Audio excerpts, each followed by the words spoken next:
we're going to talk about the power of transformative thinking and how to rethink failures. Let's dive into 3 real life points that highlight and shift this perspective. Number 1, failure as data, not defeat. Sometimes if we just take all of the emotions out of something, like turn it into just data, just black and white, it helps us to reshape the way that we think about that failure. So to turn failure as data and not defeat. Far too often we treat failures as a final verdict. Like the judge just passed a sentence and it's done, and forever we're going to be looked at as that is a badge or a label that we wear, and it highlights the lack of abilities that we may have.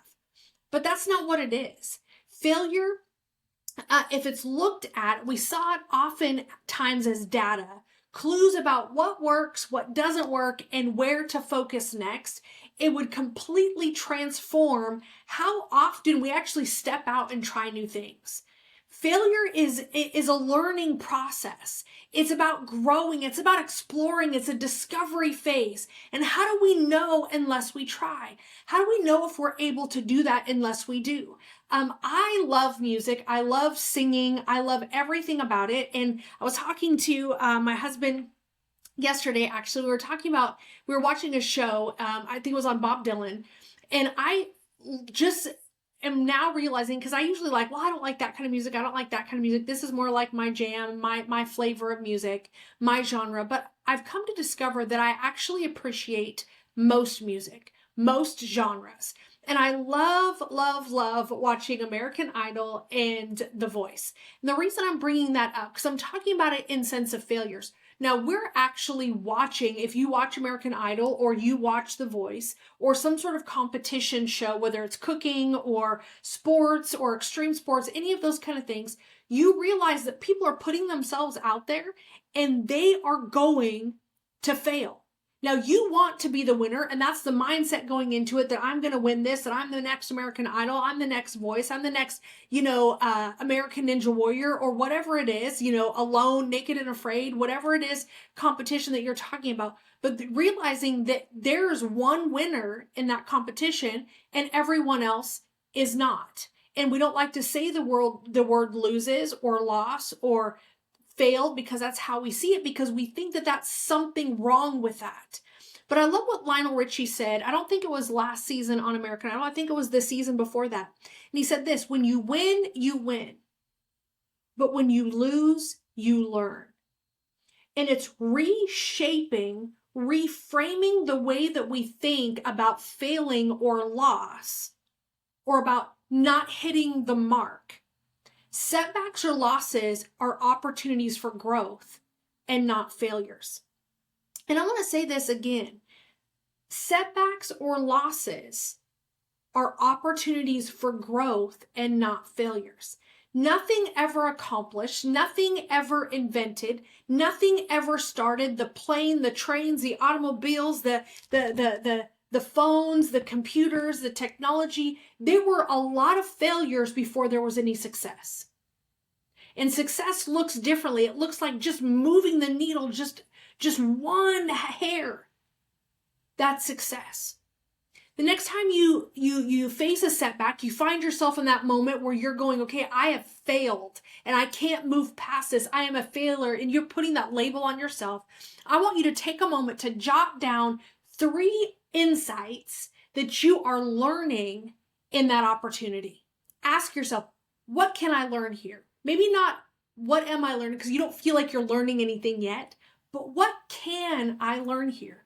This mindset helps us to transform a temporary failure or setback into a strategic advantage. It takes you out of I am no good into I can do this.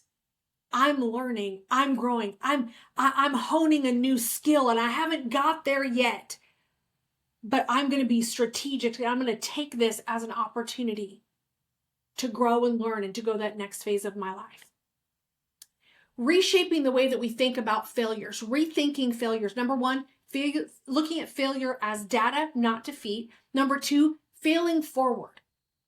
And I want to say it that way because sometimes it's easier to have a word picture because we're all going to fail. It's just life. It's just what it is. And if you're always learning, if you're always trying to up level, if you're always trying to grow and to do different things, and, whether it's learning how to play an instrument or learning a new skill or a new craft, or, learning how to do jujitsu or whatever it is that you're doing, you're always going to fail. But think of it as failing forward. Failing forward, that mindset is I'm making progress. That's why I want you to shift the way that you think about failing, about losses, about those things. You're trying. And the more you try, the more that you're going to learn, the more that you're going to win. So failing forward. Resilience isn't just about bouncing back. It's about bouncing forward. Emerging stronger and more determined than ever. I love what somebody just wipe it off and continue to go on. You fall, just get up and brush it off and keep moving forward. Why? Because it's not the end of the road. It's just the beginning. Think about, and I want to say it this way, and I want to, sometimes when we grow up, we lose the childlike ability for opportunities. And I want to help us to continue to try to cultivate that childlike mindset because it's an exploring mindset. It's a discovery mindset. Think about when a toddler begins to learn how to walk. This is so exciting. The parents, the grandparents, the aunties, the uncles, the friends, everybody's around and they're cheering them on. It doesn't matter how many times they fall, whether they fall backwards or, they're trying to roll over for the first time and they're getting themselves up. They're all patting in there. Maybe the little one cries and everybody's like, it's okay. Keep coming. Come to mommy, come to daddy. Why do we see ourselves differently? When we're learning, when we're maturing, when we're growing. If we don't ever try, we never win. In the trying, we get better, we grow, we learn, we discover more about ourselves, more about the possibilities. It's a discovery phase. This life is about discovering. It's about learning. It's about failing. It's about winning. It's about losing. In that, that's opportunities. It's an adventure. And in that, you can find joy and excitement in the failing. Why? Because we're growing. Don't ever stop testing your limits that you have put on yourself. There's always room to grow and discover and to learn.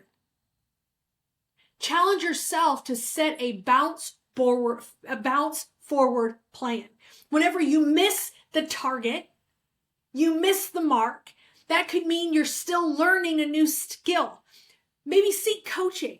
Maybe team up with somebody else who's gone before you, that has more experience, who succeeded in a similar situation. Each adjustment is a building block that elevates you beyond your previous limits.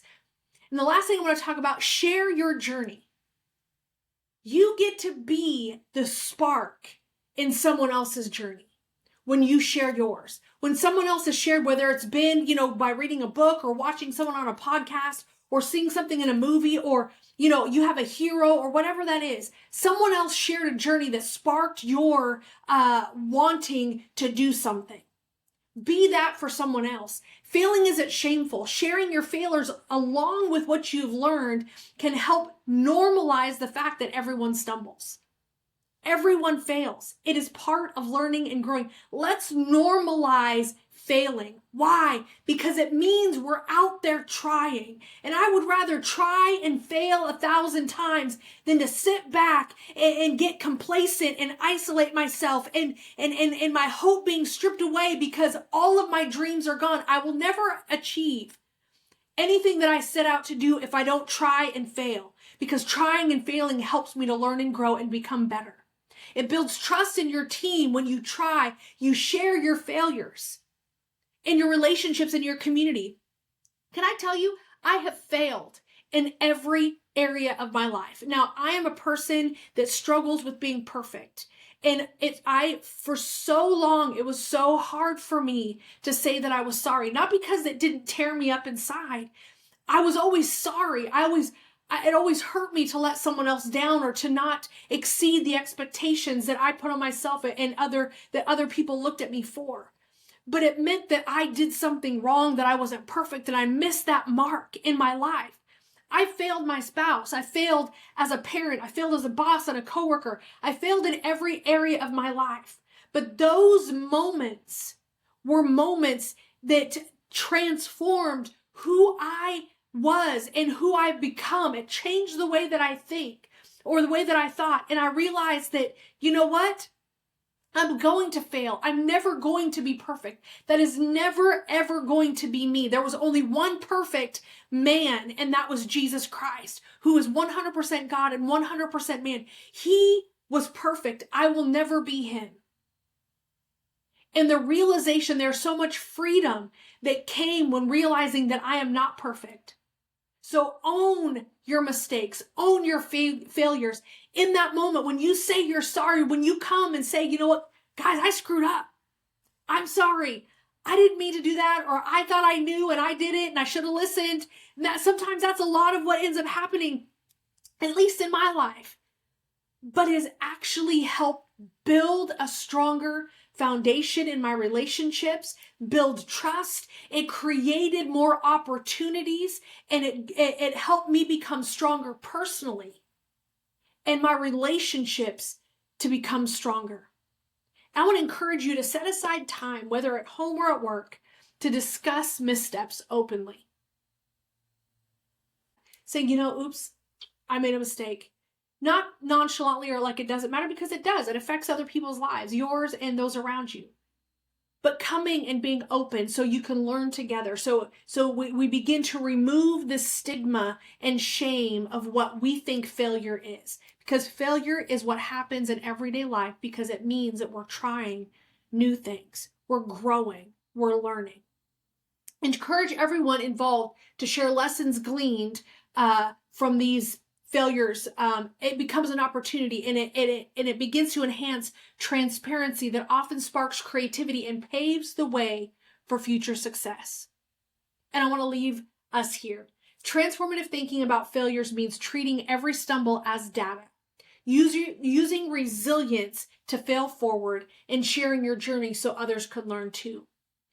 How will you approach your next setback, your next failure, stumbling block?